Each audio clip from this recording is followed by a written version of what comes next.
5 fakta menarik jurusan hukum. 1. Nggak selalu jadi pengacara.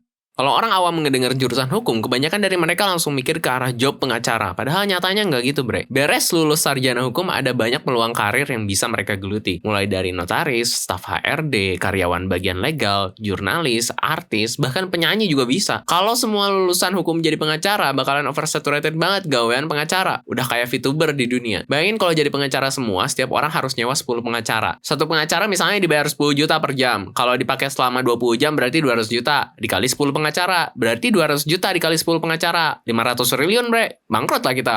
2. Pandai bicara di depan umum.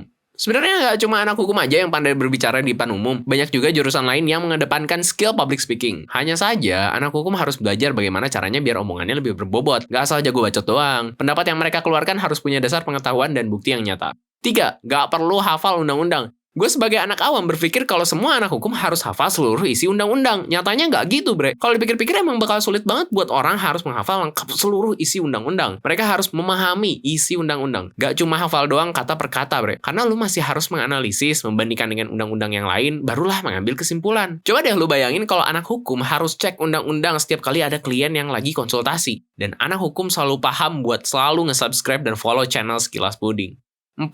Ternyata ada hitungannya. Kita beranggapan kalau jadi anak hukum bisa terbebas dari matematika bangsat. Tapi ternyata salah, bre. Dalam jurusan hukum, lo masih bakal nemuin rumus hitungan matematika. Misalnya hitung jumlah warisan, urusan jual beli, pembagian harta gono gitu. Tapi setidaknya lo nggak perlu ngitung integral, limit, sama logaritma. Yang sampai sekarang gue masih nggak ngerti kepakainya di mana. 5. Banyak jadi aktivis. Walaupun nggak semua, tapi banyak anak hukum yang selama kuliah di jurusan hukum aktif banget di banyak organisasi. Apalagi kebanyakan dari organisasi yang mereka ikuti punya peran yang besar buat karir lu ke depannya. Skill yang bisa diperoleh dari organisasi banyak banget. Contohnya moot court atau peradilan semu. Di sini mereka praktik langsung simulasi peradilan. Jadi kebayang banget lah pentingnya organisasi di jurusan hukum. BTW ada nggak sih anak hukum yang ngewibu? Jangan lupa like and comment.